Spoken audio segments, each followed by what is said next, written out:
Salam, xoş gördük. Yenidən sizinlə həmişə olduğu kimi mənəm həkim, psixoterapiya, yalan və bədəndir üzrə ekspert, ixtisaslaşdırılmış proqramlar üzrə NLP master təlimçi və klinik hipnoterapevt Elnay Rəhimov Tambovski. Bir narsist kişiyə yalvaran xanımın aqibəti nə olur? Xatırladım ki, bunun tərsi də ola bilər.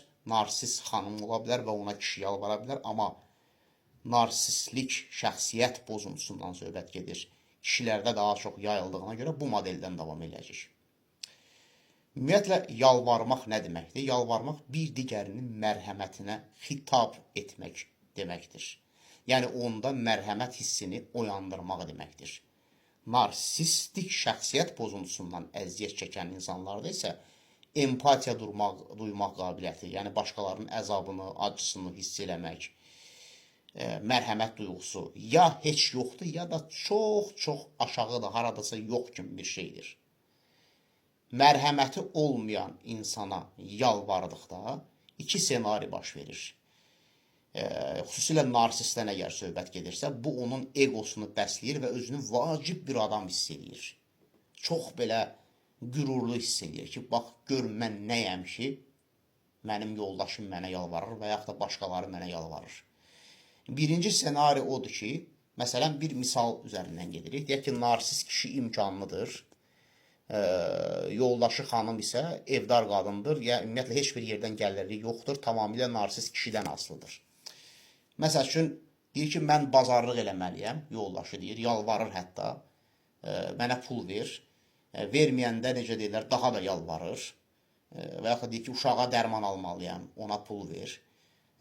Bir 15-20 manat atır stolun üstünə ki, deyir ki, sənə bu qədər bəsdir, yoxsa sən boş-boş yerlərə çox pul xərcləyirsən.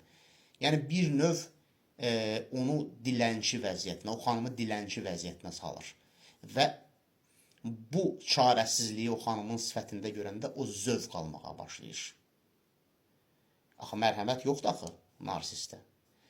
Lakin bu yalvarma daha uzun zaman davam edərsə, istər bu sevgi dilənməsi olsun, sevgiyə görə yalvarma olsun ki, mənə tərk eləmə, getmə, yalvarıram, uşağımı necə deyirlər, həkimə apar, yalvarıram mənə, məsəl üçün, filan şeylə. Zamanla isə bu şuur altında həmin narsist üçün norma olaraq qəbul olunur və ona qarşı ümumiyyətlə duyarsız olur. Məsəl üçün, deyək ki, ağrıyır, deyir ki, mən dərman almalıyam, xahiş edirlər, mənə filan dərman al, filan antibiotik al, heç vecinə olmur elə. Sanki elə bir ki, onu eşitməməzliyə vurur özünü. Onu duymamazlıqdan gəlir. Yəni, dediyim kimi, yalvarmaq birinin əslində mərhəmətinə xitab etmək olduğuna görə, onda da mərhəmət olmadığına görə bu senarilər baş verir. İş orasındadır ki, normal vicdanlı insana yalvarılanda necə olur? Yəni, hansı ki, onda mərhəmət var. İlkin variant o heç ümumiyyətlə qoymur ki, sən ona yalvarasan və əlindən gələn yaxşılığı eləməyə çalışır. Əgər eləyə bilmirsə, kimlərəsə yönləndirir və yaxud da sonra əlində imkan olan kimi bunu eləyir. Və yaxud da elə bir situasiya ola bilər ki, həmin insanda mərhəmət hissi var, bir başqası deyək ki, ona yalvarır, düzdür, mərhəmətlidir, amma deyir ki, mən başa düşürəm ki, sən çətin vəziyyətdəsən, səni anlayıram, inan ki, sənə görə çox üzülürəm, ancaq mənim filan problemim var, ona görə mən yardım eləyə bilməyəcəm sənə. Yəni, bunu sözün həqiqi mənasında səmimi olaraq deyir. Amma yenə də bu mərhəmət hissi onun qəlbinin dərinliklərində bir yerdə qalır, haçansa fürsət düşən kimi həmin adama yardım edir.